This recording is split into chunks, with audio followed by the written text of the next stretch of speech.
Nos encontramos aquí en esta tarde tan gélida, pero con calor humano suficiente, ¿no?, para charlar sobre Europa.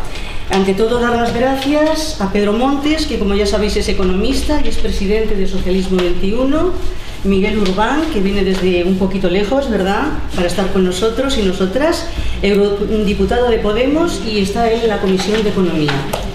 Ellos nos hablarán, nos darán cada uno de ellos su opinión sobre la situación que tiene Europa y sobre lo que nos espera, porque yo creo que más que, es decir, lo que tenemos es lo que nos puede esperar con todo lo que tenemos encima, refugiados, ese TIC que nos está, ¿verdad?, ese tratado de libre comercio que nos está siempre amenazando por ahí entre Estados Unidos y Europa, que ya nos dejaría a Europa bastante, en fin, descontrolada en muchos sentidos económicos. Entonces, después de darle las gracias a ellos, yo sí quisiera decir pues una frase que me dejó bastante impactada, en el sentido de que Kissinger, ese señor que le dieron el Premio Nobel de la Paz y que hizo muchísimos golpes de Estado por Hispanoamérica, pues dijo no hace mucho que esta situación globalizada, esta economía globalizada iba a causar muchos muertos, pero los que quedaran estarían mejor. A mí me parece que esa frase es muy significativa para ver lo que está sucediendo y que todo es un guión ya establecido de antemano para ver cómo nos puede ir. Yo, sin más, antes de darle las palabras, solamente deciros que mañana se inician los cursos de feminismo y política, que los da Lidia Falcón, todos aquellos y todas aquellas que queráis venir, se inician mañana, que además, como ya sabéis, tenemos algunos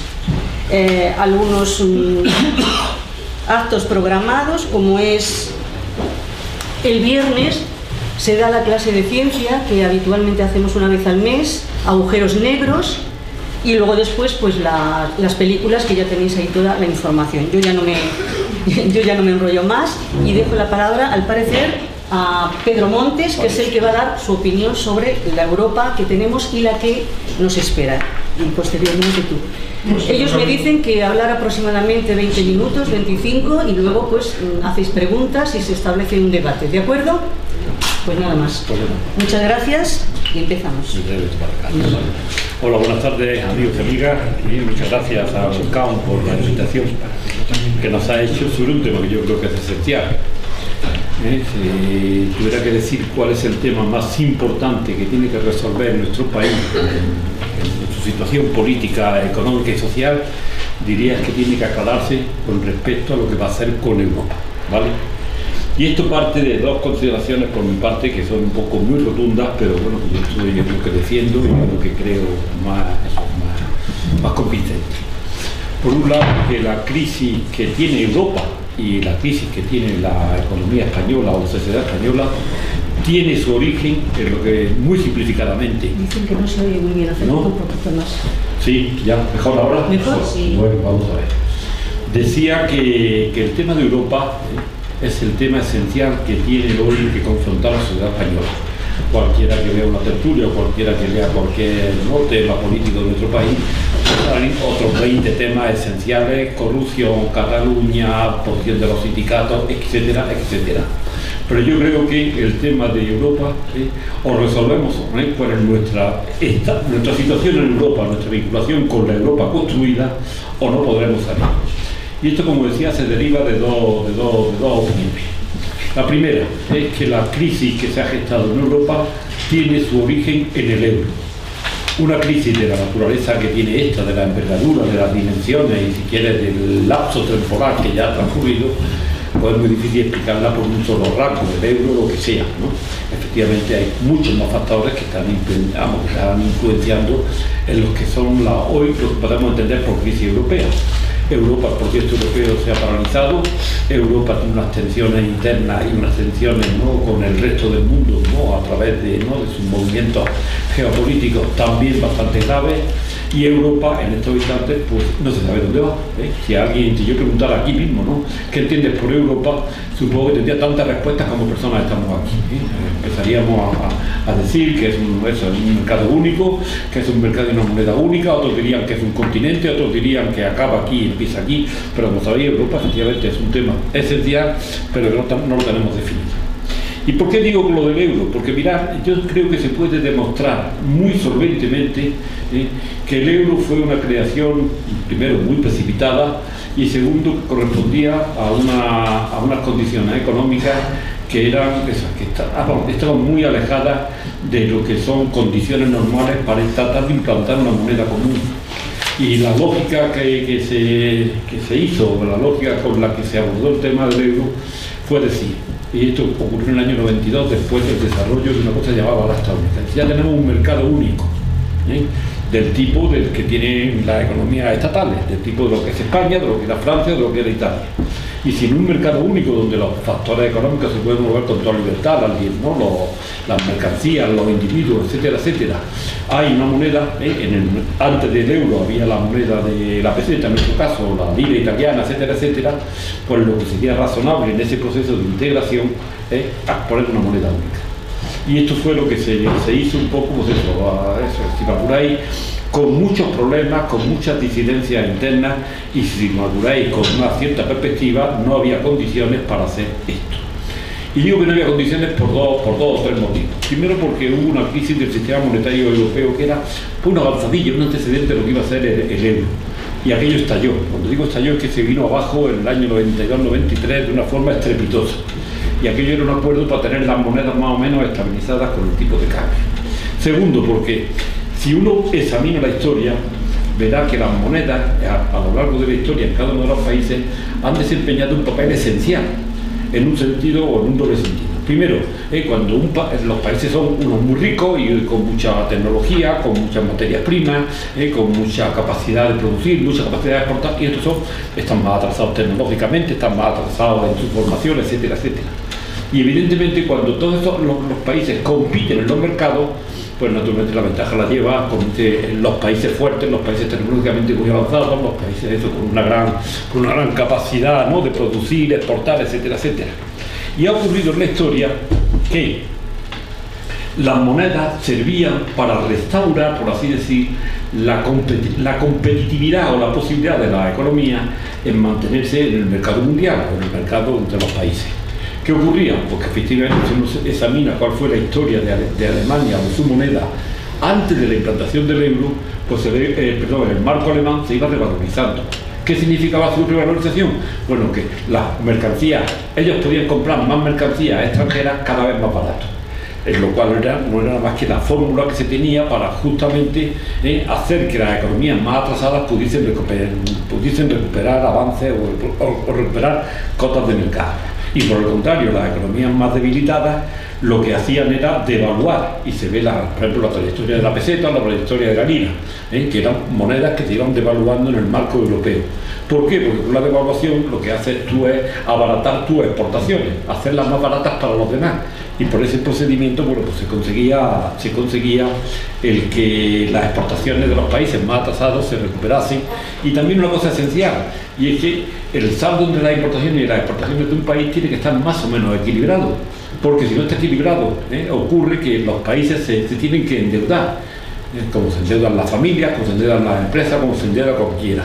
Si tú tienes más ingresos, o sea, de tus exportaciones, que son muy pequeños comparados con los pagos que realizas por tus importaciones, los ingresos por las exportaciones, pagos por las importaciones, pues te encuentras con que tienes un desajuste, y ese desajuste tienes que cubrirlo a través de endeudarte. Pero esto le pasa a los estados, a las familias y a cualquiera. Y entonces este método de tener las monedas disponibles facilitaba que hubiese un cierto equilibrio de lo que se llama la balanza de pago, pero en fin, un cierto desequilibrio exterior. Y entonces yo no sé a quién se le ocurrió pensar que se podían coger las monedas y fundirlas todas en una única, de forma tal que lo que habían sido monedas separadas y que podían oscilar entre sí en el valor y por consiguiente jugar con las ventajas o inconvenientes de revalorizarse o desvalorizarse, de pronto dijeron que se fundían todas en una. Eso fue en el año 90, como recordáis, en el año 99, y se fundó el euro. Y el euro significaba porque nosotros pusimos un tipo de cambio con el euro de 166 pesetas euro, los alemanes pusieron el que fuese, los otros pusieron el que fuese, y a partir de ahí efectivamente todas las monedas tenían que competir ya con una relación fija, la que habían establecido antes de la creación del euro. Y esto, bueno, pues era muy delicado, y de hecho, pues no mucha gente, porque estábamos todos ilusionadísimos con el euro y las cosas que se iba a construir, pero al mismo tiempo teníamos también, implicaba desde el punto de vista social un grave paso si va por ahí. ¿Por qué?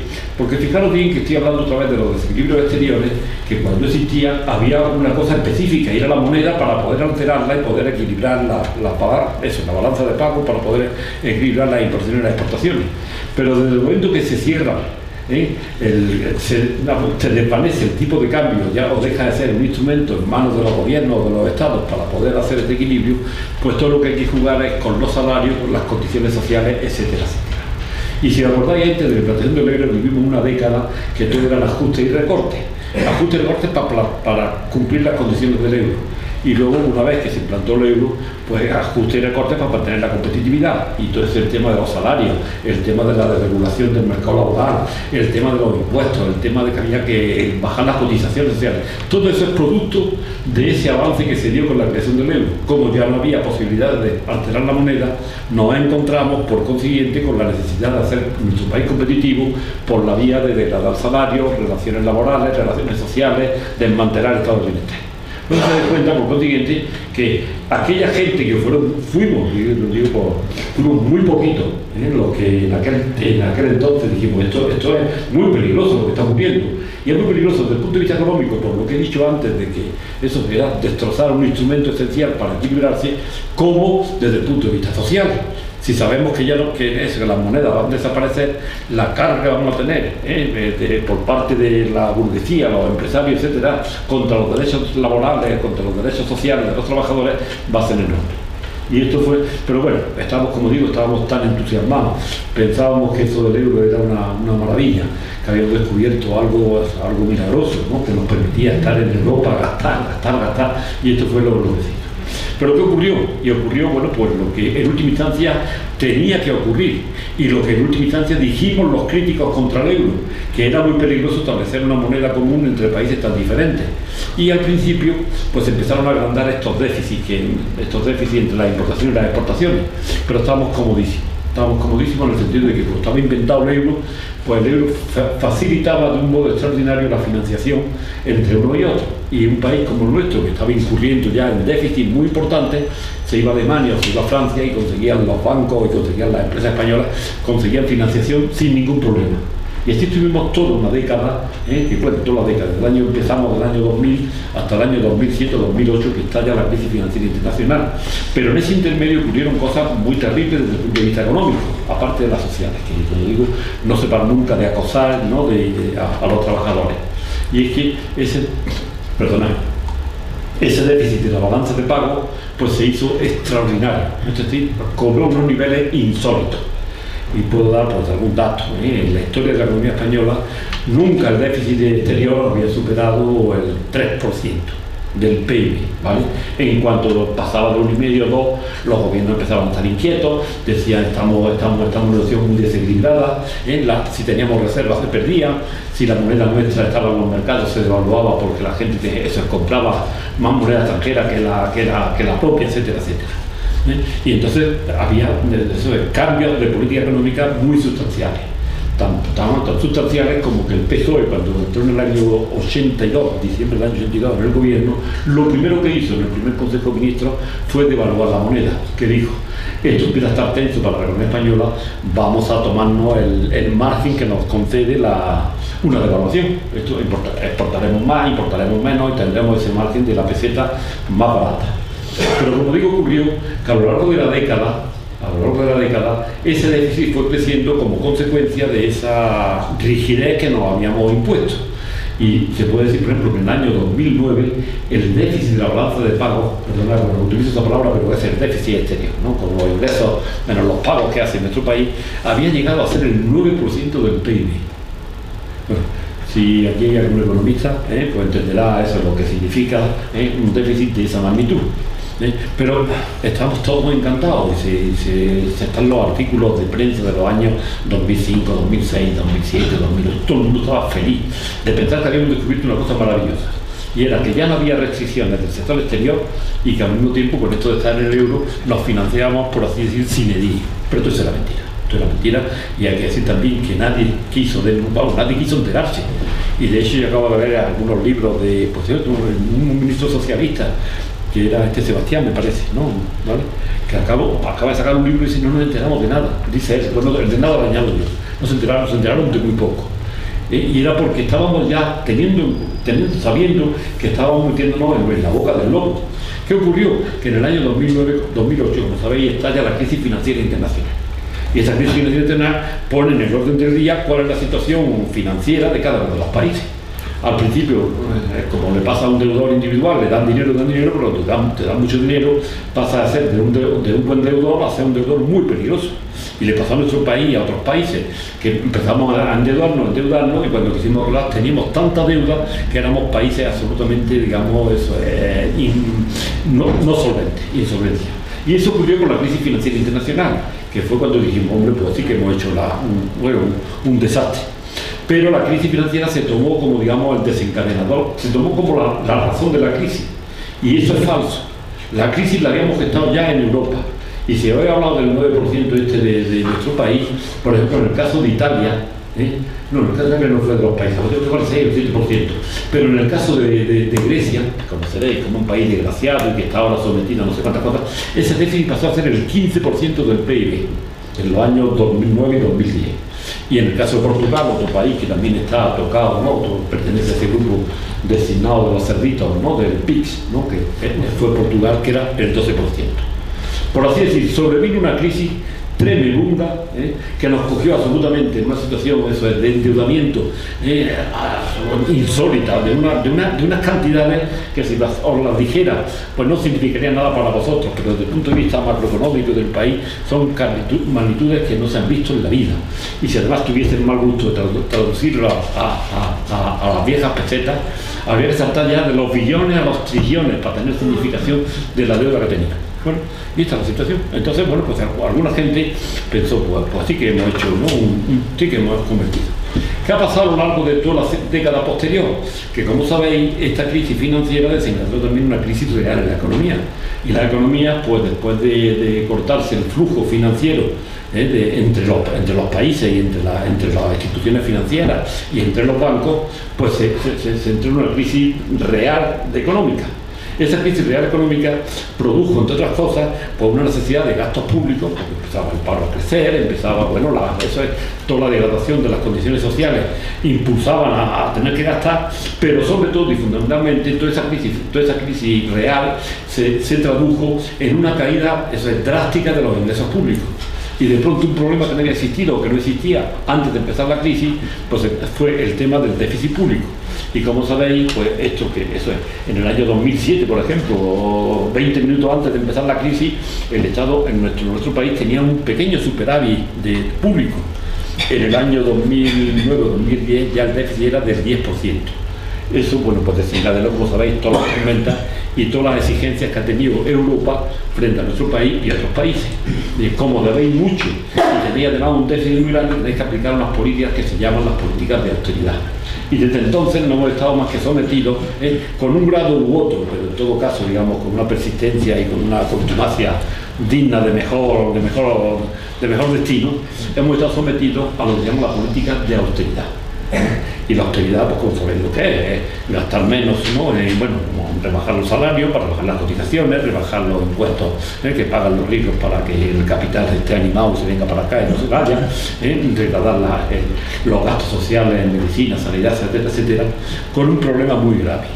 Y es que en la medida que se hunde la economía, pues todos esos intentos esto es como perseguir la sombra de uno, todos esos intentos de ajustar por la austeridad el problema del déficit público acaban siendo baldíos, porque cuanto más aprietan la economía para reducir el déficit público, más se hunde la economía.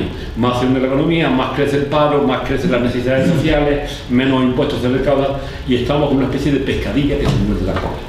Digo de pescadilla porque hace ya, ¿os acordáis que en el año 2010 fue Zapatero, el socialista, el que vino a decirnos: me he equivocado, he recibido una carta, yo creo que era del presidente del Banco Central Europeo, Trichet era entonces, ¿no?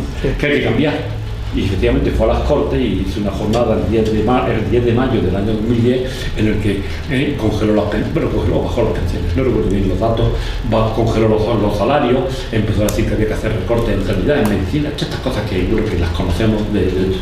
Pero todo esto no ha corregido nada. Como veis, lo que ha pasado es que ahora el déficit todavía sigue siendo del 5%, si es que nos dicen la verdad, porque eso no se sabe bien lo que hay debajo de las cuentas públicas, pero en fin, imaginar que ese 5%, incumpliendo las directrices de Bruselas, y nos encontramos que tenemos que aplicar una política de austeridad que no corrige los problemas fundamentales de la economía española y en cambio tiene graves consecuencias.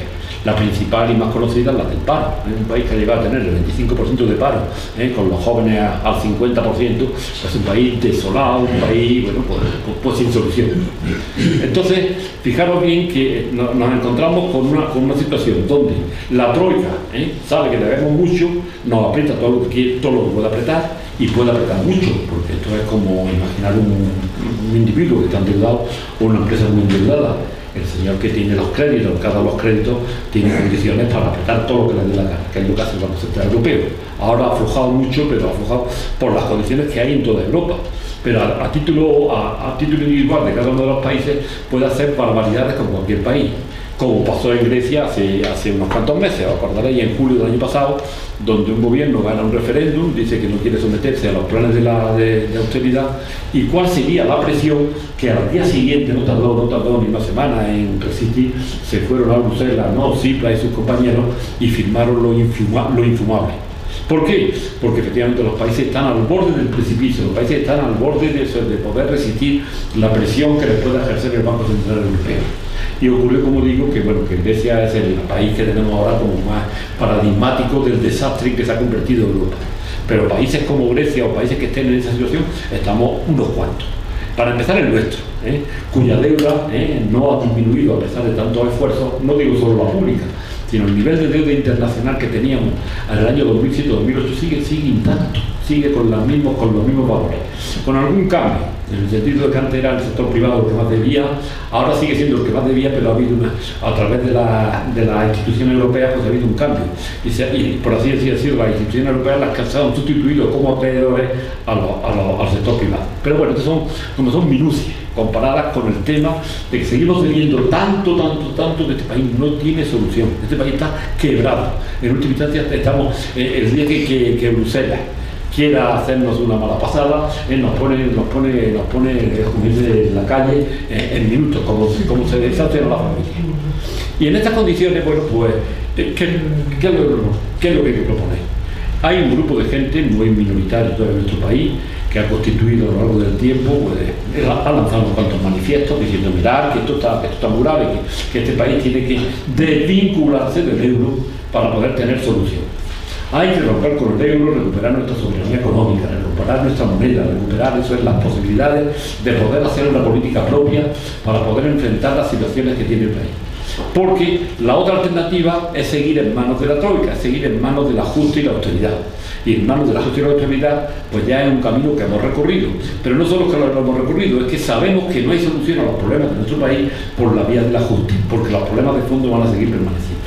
Y en estas estamos, que muy poquita gente todavía en este país pues trata de manifestarse en que si estamos en una encrucijada, por difícil que sea elegir, hay que elegirse enteramente. Por difícil y complicado que nos resulte los caminos que proponemos, el otro, el que se da por fijo, el que se da por bueno, es un camino del desastre. Y hemos llegado pues a esta situación, por ejemplo, en estos instantes. ¿Cómo vamos de tiempo ahí? Va bien, ¿sí? En 5 minutos más puedes estar. Vale, pues. No, que hemos llegado a la situación actual donde, os acordaréis que hubo unas elecciones europeas, ¿no? Donde fue el gran salto que nos deparó Podemos, por ejemplo, ¿no? Se sorprendió sacando 5 diputados, ¿no? Pero no se discutió de Europa. Me parecía mentira que en un tema como era para discutir de la Europa, como qué estaba pasando, pues no se discutía. Pero luego llegaron las municipales y autonómicas y el tema de Europa ha sido sin discutirse. Nadie habla de Europa, todas las tertulias, los ministros, los no ministros. Y ahora hemos llegado a las generales y se sigue sin hablar de Europa, lo cual, desde el punto de vista de la derecha, pues mira, tira que va, ellos están haciendo lo que corresponde, están sacando ventaja de la situación a efectos de seguir cumpliendo las condiciones laborales y los derechos, pero la izquierda debería tener un poco más, estar un poco más despierta, es decir, pero ¿qué está pasando y a dónde vamos? Y ahora están gobernando, ahora están las negociaciones estas para formar gobierno, y yo no, por más que trato de descifrar, si alguna vez entra el tema europeo, es decir, ¿qué pensamos que vamos a hacer? No existe, el tema europeo no existe. Es más, se cachondean de Europa, perdón la palabra, que no es muy académica, y bueno, yo digo desde Europa y de los españoles, al no plantear este tema de Europa en la mesa de negociación, ¿no? Sacó el PSOE un programa, y es un programa moderadamente, digamos, social, moderadamente para hacer frente a esta situación desgarradora que tiene la sociedad española, pero no explica cómo va a aumentar los gastos públicos, y no explica qué va a hacer para poder financiar eso que conocemos por la experiencia griega, que la Troika no lo permite. En Grecia, cuando gana Tsipras, lo que dice que es que no va a hacer la austeridad, pero ya hemos visto las consecuencias. Y aquí sale el PSOE y nos presenta un programa para la negociación en la que también habla de 30.000 millones de gastos. Maravilloso, pero el complemento ineludible de una política de más gastos, teniendo en cuenta cuál es el marco en el que tiene que desenvolverse la economía española, es que tienen que explicar cómo se van a sacar estos 30.000 millones o cómo se va a hacer con Bruselas para poder pagar 30.000 millones más sin romper la baraja y sin darnos solución. Pues no dicen nada. Y este país está sometido a una excepción dramática, y los políticos están, pues eso, negociando sus cosas, o negociando sus puestos, negociando lo que les dé la gana.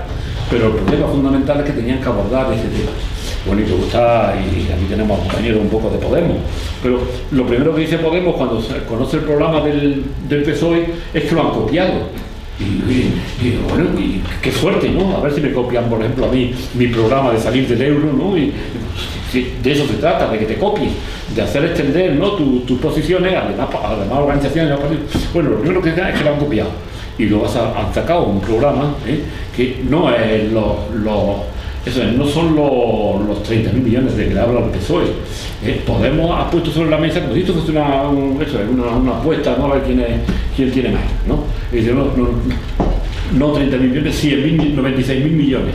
Y uno dice, maravilloso, porque yo no estoy por la autoridad, y yo no estoy porque bajen las pensiones, yo no estoy porque recorten los salarios, pero lo único que hay que exigirle a Podemos y a cualquiera, no quiero meterme particularmente con Podemos, pero es decir, bueno, está muy bien vuestras propuestas, pero tenéis que explicarle a los españoles qué es lo que estáis proponiendo para poder hacer eso que estáis diciendo, porque si no, esto es mentira, es un fraude en última instancia democrático. Decir a los españoles que quiere hacer un programa gastando de 90.000 millones más, que no sé cuánto es, si es todos los años, menos años, lo que sea, porque yo no lo he estudiado bien, porque es que lo primero que me sugiere a mí este tipo de cosas es esto a la basura, que es donde debe estar, y no por desprecio a la gente, sino porque eso es por el menosprecio que ellos nos dan a nosotros a la hora de vendernos cosas que no son realizables. Y en esa estamos, compañeros, que este país tiene un problema muy gordo, el tema europeo tiene que resolverse, y si primero no lo resolvamos vamos a estar con el dogal que supone el euro y la troika. Y bueno, pues hay movimiento de gente que ve el desastre en que se ha convertido Europa, la incertidumbre, la falta de ilusiones que hay en la sociedad, la falta de capacidad para resolver los problemas, y se empieza a ver núcleos de gente que está un poco tratando de proponer cosas. Y como digo, en España hay una plataforma contra el euro que, bueno, ha sido propuesta, se reúne, ha juntado una jornada en Barcelona hace mes y mes, en diciembre, ¿no?, para ver qué es la respuesta que da, una jornada, pues bueno, con una asistencia importante, pero efectivamente hay también luego otras movidas, como las que este fin de semana se está promoviendo, me parece a mí, la gente de Podemos, ¿no?, que son unas jornadas que yo he visto el programa y me quedo alucinado, ¿no? Esto es un gran espectáculo democrático, sin masuráis o político, ¿no? Yo no he visto a la gente, ¿cómo he conseguido tantísima gente para que venga a estas jornadas, ¿no? Yo tengo aquí 3 o 4 páginas y vienen de todos los países, dirigentes renombradísimos, especialistas en todo, Pero, y esto es la crítica que te hago, para que tú me respondas también un poquito a lo largo de y el tema del euro, ¿dónde está? Se habla de todo, tiene 30 talleres o 20, ¿no? Con gente además muy significativa, pero no toca el tema, y bueno, y esto, por así decir, tenemos, desde mi posición, hay una crítica muy un poquito amarga al tema de las posiciones que está teniendo la izquierda con el tema, como digo, de Europa o del euro. Y es que eso no les gusta, a nadie le gustan los recortes, todo el mundo quiere mejor sanidad, todo el mundo quiere que no se bajen las pensiones, todo esto está muy bien si eso es lo que queremos la izquierda. Lo que pasa es que para exigir esto, para reclamar esto, hay que dar la alternativa. Y la alternativa, lo digo, bueno, de discusión no hay otra, es que romper con el euro. Hay que recuperar la soberanía económica, monetaria, y tener todos los resortes que históricamente han tenido los estados para afrontar las situaciones sociales y políticas que tenían. Bueno, yo con esto acabaría, ¿os parece? Lo digo porque hay que darle oportunidad a Miguel. Miguel, sí, tu propuesta, tu opinión. Bueno, voy a empezar. ¿Se escucha bien sin...? No, espérate, el micrófono, yo voy a estar calladito. Acércate un poquito porque al parecer sí, a ver, así. ¿Más o menos se escucha? ¿Mejor así? Vale. Lo primero, empiezo con lo último que ha dicho Pedro, para que no se me olvide, que yo creo que es muy importante. Lo primero, decir que las jornadas que se organizan en Madrid no las organiza Podemos. Yo creo que es una cuestión muy importante. Lo organiza gente que participamos en Podemos, gente que participamos en Izquierda Unida, gente que participa en la CUP, gente que participa en Bildu, gente que participa en la Nova, gente que participa en muchos movimientos sociales que no participan en ningún partido. De hecho, se han organizado a título individual. Yo creo que eso es importante recordarlo, y hemos intentado a nivel europeo pues, hacer un esfuerzo para que haya un debate, porque creíamos que la izquierda necesita sacar lecciones de lo que ha pasado en Grecia. Y creíamos que había que tener ese espacio de encuentro para poder plantear todo. De hecho, hay un eje que se llama moneda. O sea, creo que es instituciones europeas y moneda. Y vienen aférrimos defensores de la salida del euro, como Kostas Lapadipsas, que fue diputado con Syriza y que defendió la salida del euro desde el principio también dentro de Syriza. Cédric Durand, que también participante del Plan B en Francia, que tiene diferentes, como Pedro sabrá, diferentes libros sobre la salida del euro. Y viene otra mucha gente a esos mismos debates a defender otra salida diferente, que a lo mejor no tiene que pasar por la salida del euro directamente. Esas jornadas creo que intentan ver Europa, o los problemas que tenemos en Europa, más allá de euro sí, euro no, porque creemos que tenemos problemas muy graves, muy graves, que van más allá de ese debate, que es fundamental, y que hay que abordarlo, y que la izquierda tiene que conseguir abordarlo más allá de la academia, o sea, que lo tiene que abordar en la calle. Porque si a mucha gente ahora le preguntamos qué es Europa, si tú ahora mismo bajamos ahí abajo y le preguntamos qué es Europa a la mayoría de la gente, muchos se tocarán el bolsillo y pueden sacar un euro. Claro, pueden sacar un euro. Muchos te pueden decir que es Schengen, y es normal. Yo creo que la gente analiza Europa en una confusión entre lo que es Unión Europea y lo que es Europa, que es la primera confusión muy importante. Y se sacarán un euro, se sacarán el tema de Schengen, el que no necesitan pasaporte para ir, aunque ahora cada vez se empieza otra vez a necesitar pasaporte para ir a los sitios. O sea, cuando tú vas a Francia ahora necesitas pasaporte. Acaban de renovar, por cierto, el estado de emergencia hasta mayo, con el voto de todos los partidos de izquierdas a favor, lo cual es bastante dramático, del Partido Comunista Francés.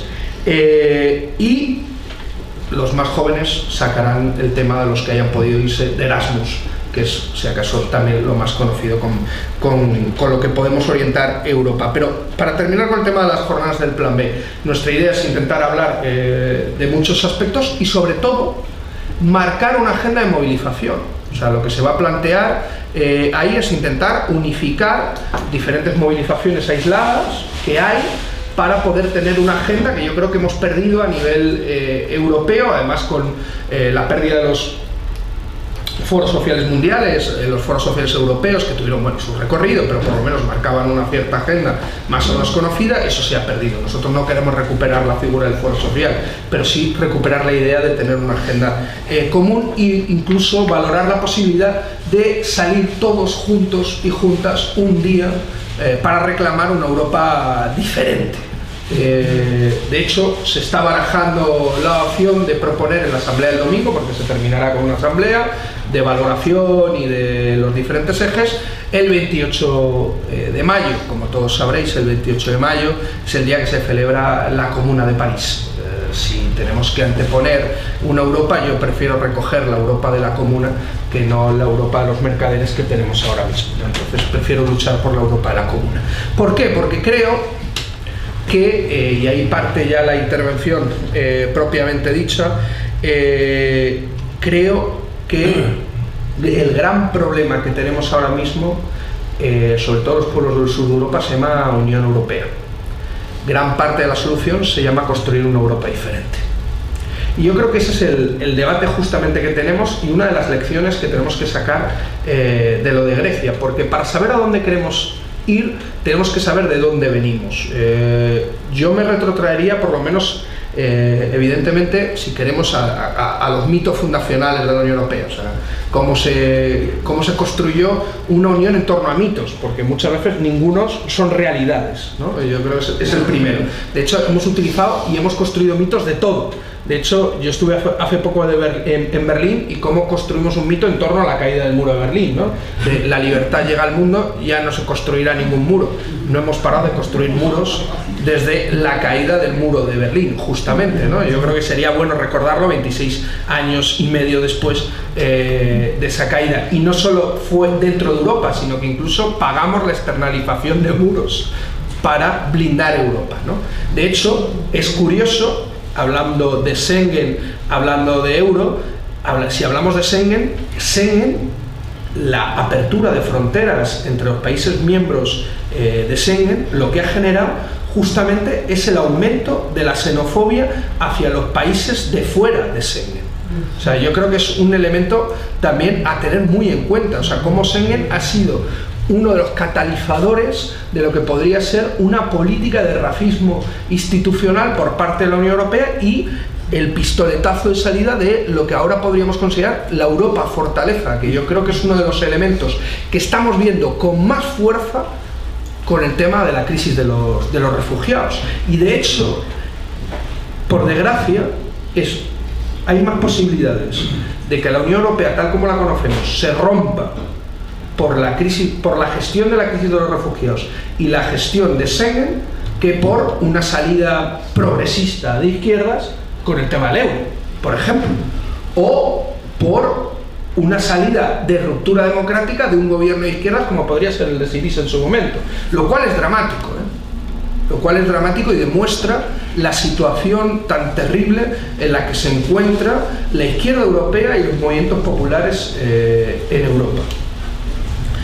Grecia, yo creo que es un elemento central, la experiencia de Grecia, la experiencia en todos sus sentidos, o sea, cómo se construye, yo creo que un proyecto reformista honrado, como era Syriza, y cómo ese propio proyecto reformista choca con una Europa o con una Unión Europea sin capacidad de reforma. Yo creo que es uno de los elementos más importantes de la lectura que podemos sacar de Syriza.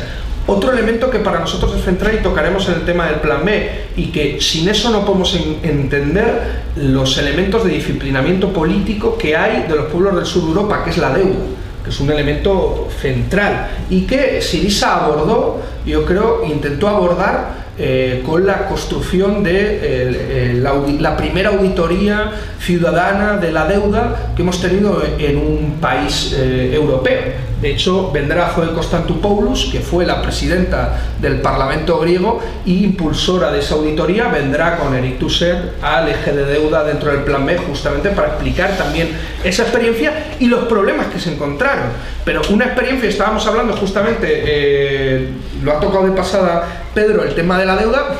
Claro, es verdad la balanza de pagos, pero por ejemplo, en los memorándum, cómo aumentó la deuda en torno a los memorándum dentro de Grecia, habla también de que más allá de la descompensación de balanza de pagos, también hay lo que se llama una gran estafa en torno a la deuda griega y en torno a la deuda española y a otras muchas. Pero es que la propia auditoría griega mostró como 80, por ejemplo, por poner un ejemplo muy sencillo, 80 helicópteros de combate comprados como parte de las firmas de los memorándum del gobierno griego hacia el gobierno alemán, llegaron a Grecia directamente sin motores. Claro, o sea, y eso está directamente puesto negro sobre blanco. O cómo se hizo ingeniería contable con un dinero que nunca llegó de los propios memorándum. O como una transmisión clarísima de dinero público a manos privadas a través de la especulación de los bancos, fundamentalmente franceses y alemanes, con la deuda griega, y a partir del segundo memorándum, cómo esa deuda es comprada por el Banco Central Europeo. Claro, minucias, pero estamos hablando de 32.000 millones de euros. O sea, que es, para la deuda griega es un elemento fundamental, porque ahora es el Banco Central Europeo el principal acreedor de la deuda griega. ¿Qué significa que el Banco Central Europeo sea el principal acreedor de la deuda griega? Que los países de Europa somos los principales acreedores de la deuda griega. Y eso no es cualquier cosa, cuando, por ejemplo, hemos visto al señor de Guindos en el debate que hubo en el Eurogrupo, diciendo que si no pagan los griegos, claro, los españoles íbamos a dejar de recibir dinero, ¿no? Cuando no explicaba que lo que había habido era una transmisión de dinero público hacia arcas privadas, no justamente hacia el pueblo griego. O cómo esa auditoría demostró que solo el 8% de todo el dinero que se ha gastado en los memorándums ha llegado de alguna pequeña forma a el gobierno griego. Un 8%. O sea, lo digo para que veamos cómo ese magnífico trabajo muestra una incapacidad política de llevarlo a cabo. Porque que demostraba esa auditoría que más del 80% de la deuda griega era ilegítima, odiosa, y que podía efectuarse lo que se llamaba un impago, ¿no? O una quita, una reestructuración, como lo queramos llamar. Al final, no pagar deudas ilegítimas odiosas. Y eso nos llevó a la primera confrontación que hemos tenido de un gobierno con la Troika. La primera confrontación seria. O sea, la primera confrontación, más allá de lo que vimos con Hollande diciendo que bueno, iba a cambiar, iba a hablar de iba a cambiar el eje franco-alemán que había hecho Sarkozy. No, la primera confrontación real que hemos visto de un gobierno con las instituciones de la Unión Europea se llamó Syriza, se llamó Grecia, y lo perdimos. Y lo perdimos. Y lo perdimos. Lo perdimos porque al final se aplicó el tercer memorándum. Y digo lo perdimos porque hay que entender que no lo perdió el gobierno griego solo. O sea, que la derrota que ha habido pesa sobre el conjunto de la izquierda europea y también pesa sobre nosotros. Y eso es una de las principales también lecturas que tenemos que tener en ese sentido. Y ver cómo no fuimos capaces tampoco de intentar levantar un movimiento a nivel europeo que pudiera respaldar el primer enfrentamiento serio político con la Troika.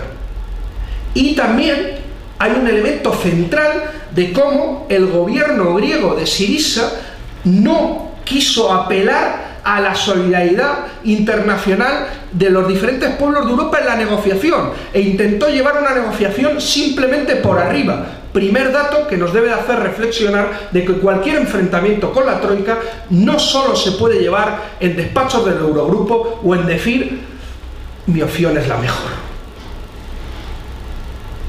Y que era una confrontación política y que era una confrontación económica. Mira, Yanis Varoufakis, hablando con él, que también estará el próximo fin de semana en Madrid, a mí me dejó muy helado cuando me dijo: una de las personas que me resultó más honrado, o por lo menos más sincero, era de Guindos. Y yo dije: ¿cómo que de Guindos te parece el más sincero? ¿Cómo sería el resto, no?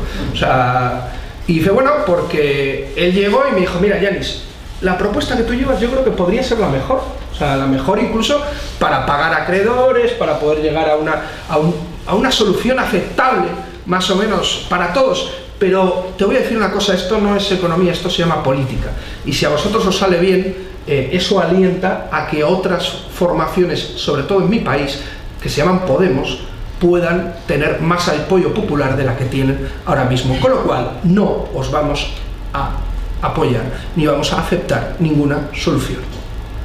De hecho, el propio Yanis Varoufakis dice que gran parte de la humillación que sufre el gobierno griego es como una forma de aleccionamiento político a los que vienen después. El señor Weber, portavoz del Partido Popular Europeo, en el primer debate de la Unión, que es como el debate del Estado de la Nación aquí, terminó su intervención con esta frase. El ejemplo de Syriza, septiembre de 2015, el ejemplo de Syriza demuestra que no es posible un gobierno de izquierdas en la Unión Europea. Tome nota España, tome nota Podemos. Y le llaman de todas formas izquierda a casi cualquier cosa, a casi cualquier cosa que no sea votar o hacer lo que ellos dicen, porque un mes después hizo le dio el mismo consejo a los portugueses con la fórmula portuguesa ahora mismo del Partido Socialista apoyado por el Partido Comunista Portugués y por el Bloco de Esquerra directamente, ¿no? O sea que estamos viendo, y eso es una de las grandes también respuestas que vamos a tener que dar, si es posible un gobierno de izquierdas en el marco de las actuales instituciones de la Unión Europea. Mi opinión personal, no la de Podemos, es que no. Yo estoy de acuerdo con el señor Weber. No van a dejar ningún gobierno de izquierdas en el marco de las actuales instituciones de la Unión Europea. La única posibilidad es una ruptura con el marco actual de las instituciones europeas tal y como lo conocemos. Desobedecer para poder construir. Yo creo que esa sería ahora mismo la consigna de los movimientos populares en el sur de Europa. Desobedecer a las instituciones europeas para poder construir una Europa diferente. Es muy complicado que valoremos salidas unilaterales, no del euro, sino de la propia Unión Europea. ¿Por qué? Porque la austeridad, eje central de las políticas que estamos viendo ahora, que por cierto a mí me gustaría rescatar la palabra porque yo creo que la austeridad en sí misma no es mala.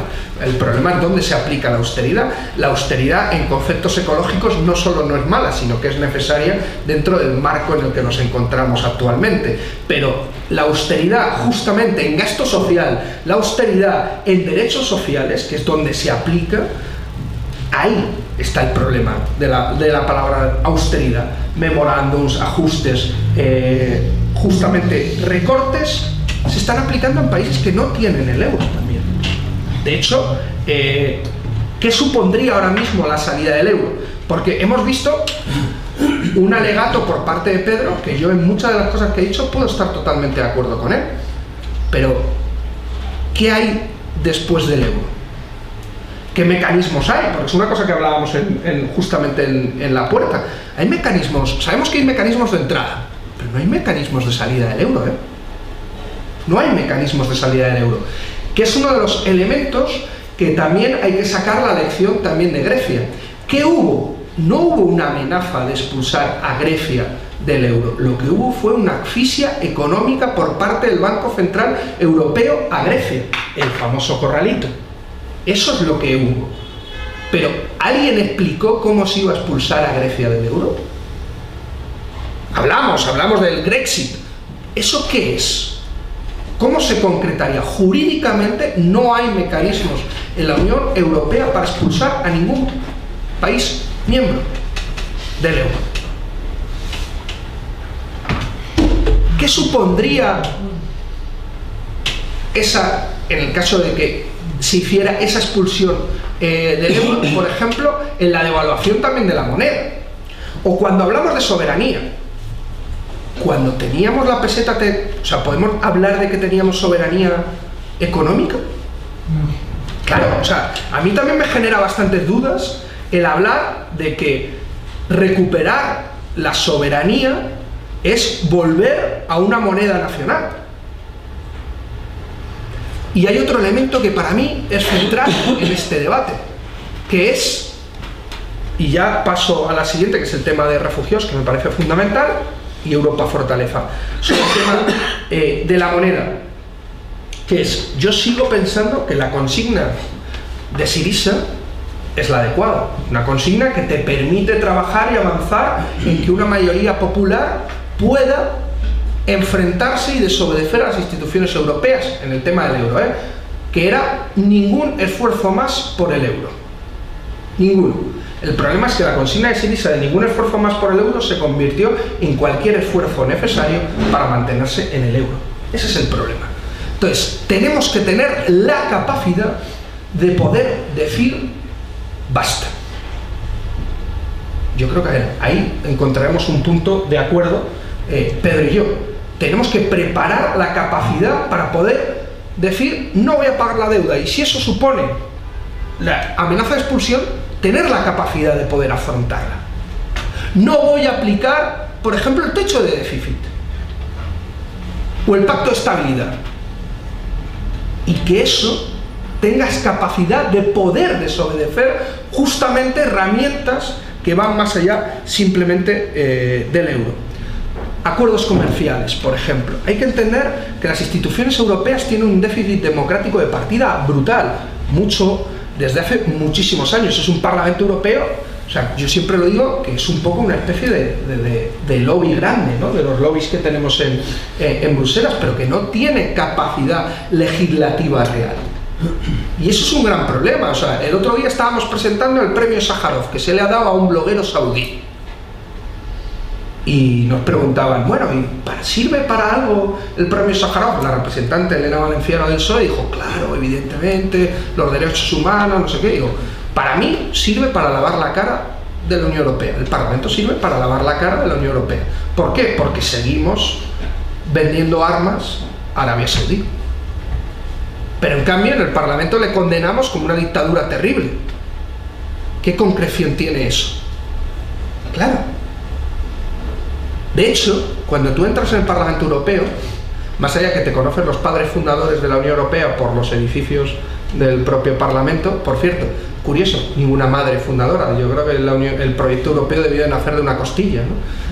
Pero no hay madres fundadoras. Pero cuando vas entrando, en la puerta principal para las autoridades lo que hay es un árbol, y cuando vas al árbol ves la placa y es de la patronal de los lobbies europeos, y eso es lo que está en la parte principal de entrada de autoridades del Parlamento Europeo. Demuestra quién manda en Bruselas. ¿Quién manda en Bruselas? Gente, por ejemplo, lobistas como el señor Lamela, os sonará de algo, ¿no? Claro, porque las puertas giratorias no solo se dan aquí. Es otra de las grandes cosas que nos intentan decir, no, la corrupción es de los países del sur, que sois unos vagos. No. Las puertas giratorias que hay, la corrupción tremenda que hay dentro de las instituciones europeas y hasta sus propios comisarios, o el señor Juncker, presidente de la Comisión, que es acusado de generar en Luxemburgo paraísos fiscales para atraer multinacionales a Luxemburgo, o Dieselbroek, que es acusado de lo mismo justamente en Holanda.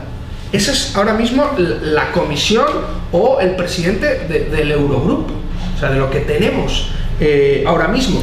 O nos llega a un elemento central, que lo único elegido es el Parlamento Europeo, directamente por voto directo de la ciudadanía, que es lo que menos poder tiene dentro de la estructura de la arquitectura europea, de las instituciones europeas. De hecho, el Eurogrupo no es ni siquiera una institución de la Unión Europea, es un club de debate. Es un club. O sea, tú te vas, es el CAUN del euro. Sí, claro, es un club. O sea, tú te vas a internet y pones Eurogrupo y pones club. De hecho, cuando echaron a Varoufakis le dijeron, no, tenemos derecho a admisión. ¿Cómo pueden echar a un ministro democráticamente elegido? Porque era un club. Luego tenemos los acuerdos comerciales y el modelo de acuerdos comerciales cada vez más agresivo de la propia Unión Europea. Tenemos el TTIP, os sonará el Acuerdo Transatlántico de Comercio, evidentemente, acuerdo que está siendo ocultado directamente no solo a la ciudadanía, sino incluso a los miembros del Parlamento en sus propias negociaciones, y que entre otras cosas devaluará derechos laborales, permitirá, por ejemplo, ahí si hablamos de soberanía, eliminaría cualquier capacidad de prohibir, por ejemplo, elementos extractivos como el fracking. O sea que sería de un ataque tan brutal a la propia democracia que queda en los Estados miembros de la Unión Europea.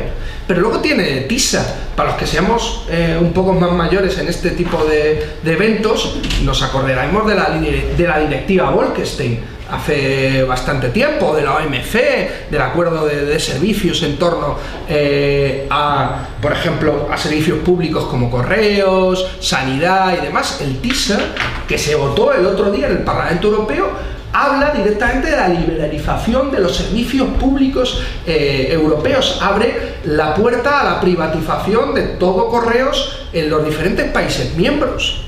Y eso se votó el otro día. Se está votando la creación de tribunales extrajudiciales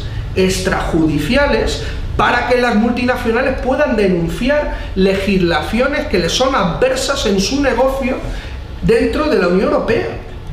Claro, los ISDS, por ejemplo. Eso está pasando ahora mismo. Estamos ante un gobierno controlado por las corporaciones, en donde no hay ningún tipo de control sobre ellas.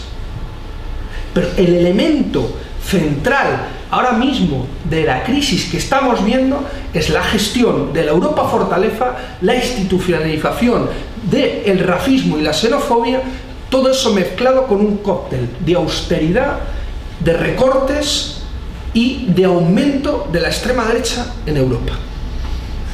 Claro, ahí para mí hay uno de los elementos más peligrosos de lo que está engendrando esta Unión Europea. De hecho, somos el único país, con Portugal, que no tiene un partido de extrema derecha con representación en su Parlamento, directamente. Otra cosa es que puede haber elementos de extrema derecha en otros partidos. No entro ni dejo entrar. Pero formalmente, como organizaciones de extrema derecha, somos el único país que no tiene. Pero es que la gestión que estamos viendo está llegando hasta niveles que se está pidiendo a la OTAN que controle las fronteras del Mediterráneo entre Grecia y Portugal, Grecia y Turquía. Estamos hablando de que estuvo el Brexit para expulsar a Grecia del euro. Ya os dije, no sabíamos cómo, pero ahora está el Schengen, el que les quiere echar de Schengen, si no cumplen con su función de control de fronteras, y albergan a más de 400.000 refugiados en su territorio. ¿Os acordáis de lo que os había contado de la deuda, ¿no? Que era un tema que no se podía tocar en Grecia, del pacto de estabilidad o del techo del déficit, ¿no? Porque decía, no se puede cambiar el techo del déficit, no se puede tocar la deuda. ¿Qué ha dicho Juncker y Tusk?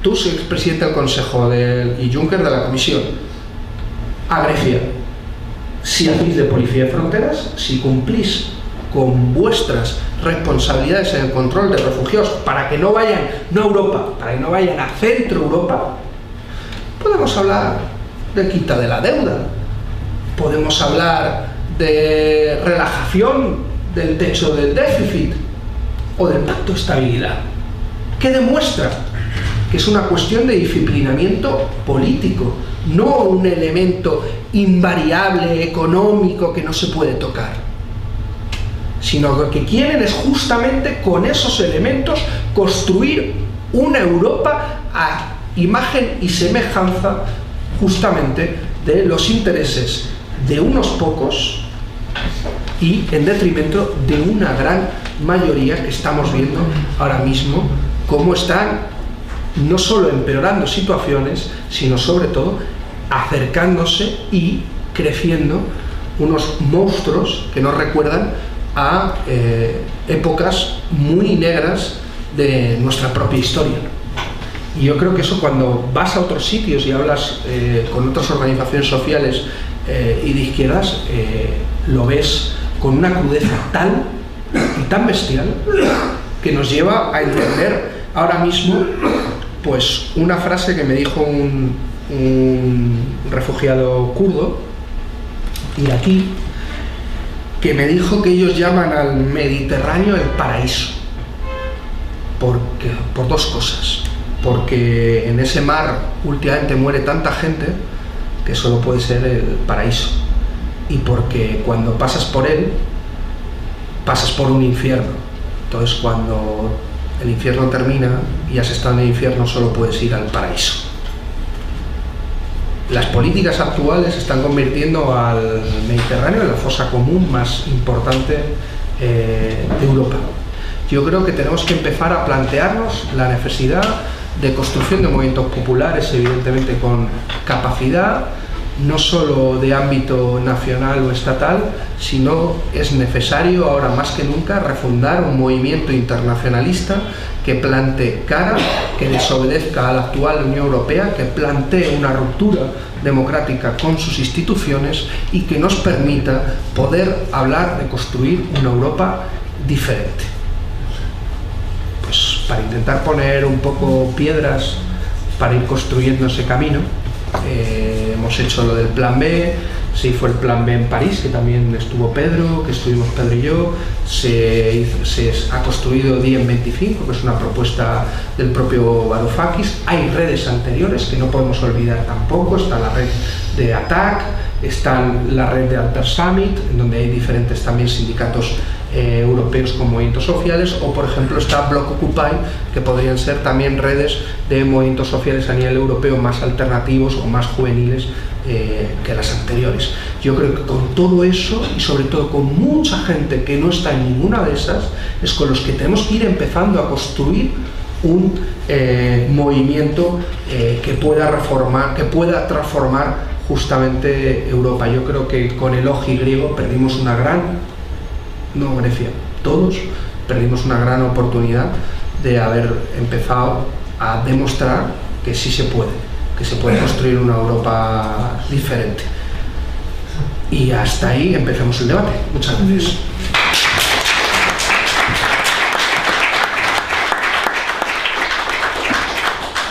Bien.